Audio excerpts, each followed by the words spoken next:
Hi guys, Dr. Seti here, the weight loss therapist. Wanted to talk today about grocery shopping and my relatively easy rules to make grocery shopping work for you instead of working against you.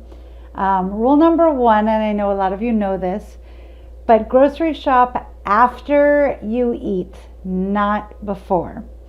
You want to go when you're full and not hungry, because we all know how much more tempted we are by junk food and all of the displays in the supermarket when we're hungry. So we don't ever want to subject ourselves to that. So always plan to go grocery shopping after you eat instead of before. Rule number two, shop from a list as much as you possibly can. If you like to peruse and kind of see what's available, that's fine, but give yourself some guidelines, because again, this helps reduce the temptation of those in the moment decisions. When you sit down and write out a grocery list ahead of time, you are more likely to shop and buy those items and just those items, and not all the other shiny, pretty things you see when you're shopping. Rule number three, you often hear people say to shop the perimeter, and that's because the perimeter of the store is where all of the fresh food is.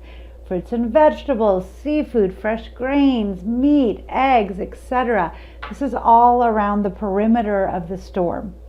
So if you are somebody that likes to skip rule number two and shop without a list, then maybe make a plan to stick to just the perimeter of the store while you're perusing, and only go into those in the middle aisles for very specific needs.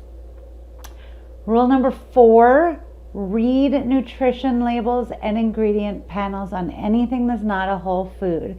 If you're buying food with ingredients, don't get fooled by fancy labeling that says things like fat-free or made with whole grains, something I talked about yesterday, or anything that tricks you into thinking it's healthy. Instead, take the time to read the panel and learn for yourself. Look at the ingredients, see if you recognize everything. Look at the nutrition panel, make sure it's not overloaded with sodium or sugar, or worse yet, trans fats. Check to see if it has fiber in it. Do your own research. Don't let the labeling on a package make that decision for you. And rule number five, stock up on frozen foods. Frozen foods that are easy to heat and that are great backup foods or emergency foods.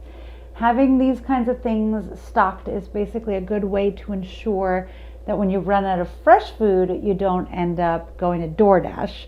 You have backup foods in the freezer that you enjoy.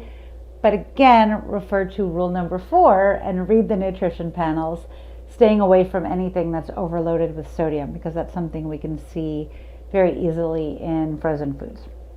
So those are my go-to rules for grocery shopping. Go out there and give it a shot. And as a reminder, click on the link above in my bio for access to all of my great online programs and freebies and all of that fun stuff. Bye.